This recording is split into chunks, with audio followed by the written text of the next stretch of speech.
Assalamualaikum warahmatullahi wabarakatuh dan salam sejahtera. Saya Siti Noaim binti Alia. Saya ingin membentangkan usul vaksin COVID-19 selamat ataupun tidak. COVID-19 telah menjadi isu utama dunia yang mana pelbagai cara pencegahan dan rawatan telah diambil di seluruh negara. Di sini saya ingin menerangkan sedikit tentang definisi vaksin. Vaksin adalah sejenis bahan yang dapat membantu mencegah sesuatu penyakit. Sebagaimana perumpamaannya, badan manusia dilindungi oleh sistem pertahanan atau sistem imun sebagaimana suatu negara dilindungi oleh angkatan tentera. Vaksin umpama bahan latihan untuk angkatan tentera badan kita. Ia akan digunakan untuk mengenali menewaskan musuh atau bakteria atau virus mungkin boleh menjangkiti badan dan menyebabkan penyakit pada masa hadapan. Pemberian vaksin secara berluasa sejak beberapa dekad lalu telah mampu mengurangkan pelbagai jenis penyakit yang dahulunya datuk nenek kita pernah alami seperti cacar, smallpox, polio dan sebagainya. Di sini saya dapat katakan bahawa vaksin COVID-19 ini selamat digunakan kerana telah terdapat banyak negara yang mengambil vaksin itu dan digunakan. Dan terdapat ramai juga yang telah sembuh daripada penyakit itu serta tiada kesan sampingan daripadanya.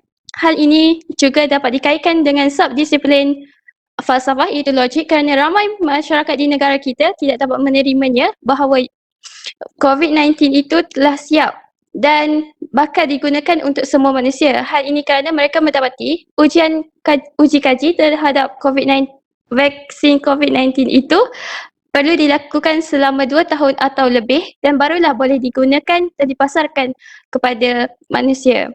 Seterusnya boleh diserahkan kepada pihak pembangkang. Bismillahirrahmanirrahim. Assalamualaikum warahmatullahi wabarakatuh. Nama saya Muhammad Farid bin Kasman. Saya selaku pembangkang yang pertama. Menurut saya akan membangkang bagi isu vaksin yang boleh menyembuhkan dan merawat virus COVID-19. Menurut kenyataan pemimpin kita baru-baru ini, kita iaitu Malaysia akan menerima beberapa vaksin iaitu pada bulan Februari 2021.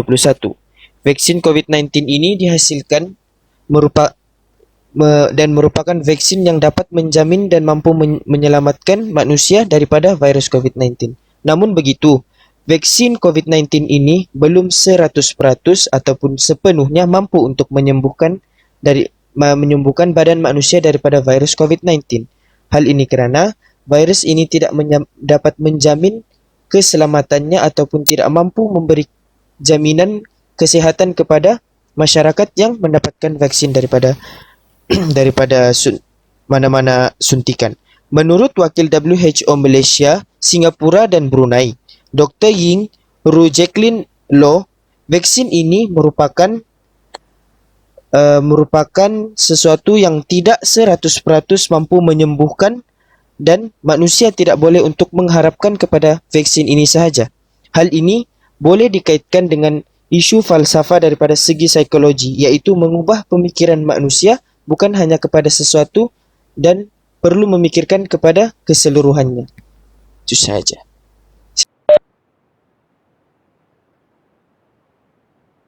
Assalamualaikum warahmatullahi wabarakatuh. Saya Faris Hamzah bin Muhammad Fauza sebagai pencadang yang kedua. Saya ingin menguatkan hujah yang pertama yang disampaikan oleh saudari Ain tentang vaksin ini dan menyangkal semua hujah pihak pembangkang dengan satu fatwa yang dengan penggunaan vaksin ini. Muzakarah Fatwa Kebangsaan kali ke-107 bersepakat bahawa makanan termasuk ubat-ubatan yang dibenarkan Islam mestilah terdiri daripada bahan-bahan yang baik dan halal serta tidak memberi mudarat kepada manusia.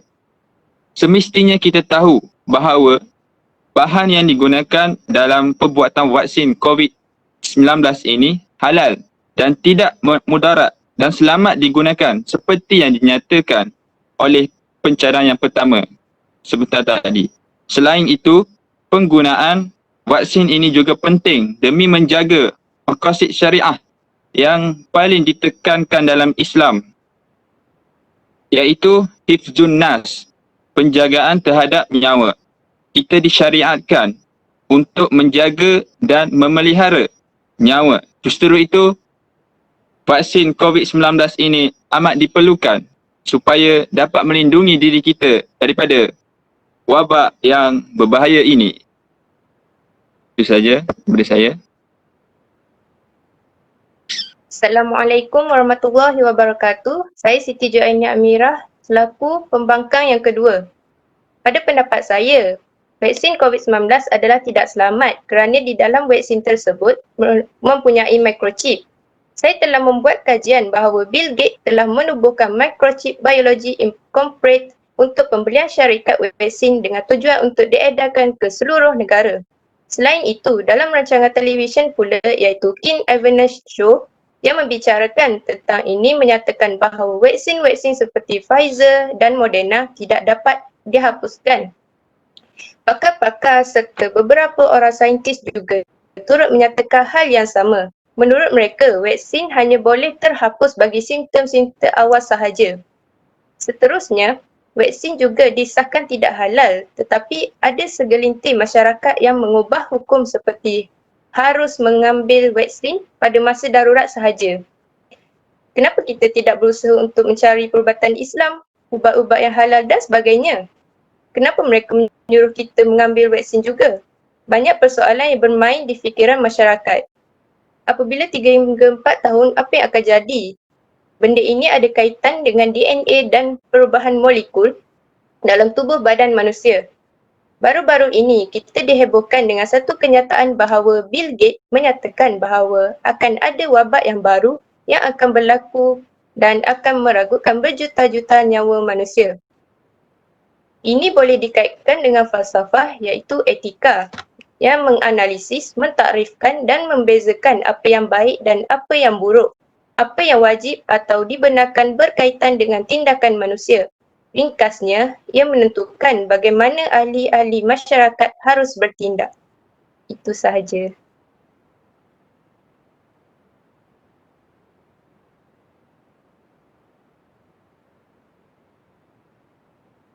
Assalamualaikum warahmatullahi wabarakatuh. Saya Nurul Hafizah binti Japni akan membuat kesimpulan tentang vaksin COVID-19. Selamat atau tidak? Apa yang boleh saya simpulkan, vaksin COVID-19 ini masih selamat untuk digunakan dan tidak memberikan mudarat kesihatan untuk jangka masa yang panjang. Itu yang ditegaskan oleh Kementerian Sains, Teknologi dan Inovasi iaitu MOSTI. Kenapa ianya selamat? Vaksin tersebut telah diuji secara klinikal dan ianya akan dikawal selia oleh bahagian regulatori farmasi negara Kementerian Kesihatan. Kerajaan juga telah bertanyakan kepada ulama berkenaan hal vaksin tersebut. Menurut Dr. Zulkifli, Jawatan Kuasa Muzakarah Majlis Kebangsaan bagi Hal Ehwal Agama Islam telah mengambil ketetapan bahawa hukum penggunaan vaksin ini adalah harus dan wajib diambil oleh golongan yang ditetapkan. Antara impak psikologi yang dikenal pasti dapat mengurangkan kerisauan dan keresahan masyarakat akibat wabak COVID-19 yang melanda negara sejak awal tahun 2020. Kita ambil contoh yang paling mudah. Disebabkan oleh kebimbangan terhadap ancaman wabak ini, ramai yang membuat pembelian panik serta mengumpul barangan seperti topeng muka dan pencuci tangan sehingga ia sukar didapati di pasaran. Justru itu, vaksin ini sedikit sebanyak dapat membendung penularan wabak ini terus menjangkiti serta menghalang mudarat yang lebih besar kepada masyarakat terutamanya golongan kanak-kanak dan golongan warga emas. Itu sahaja daripada saya. Sekian, terima kasih.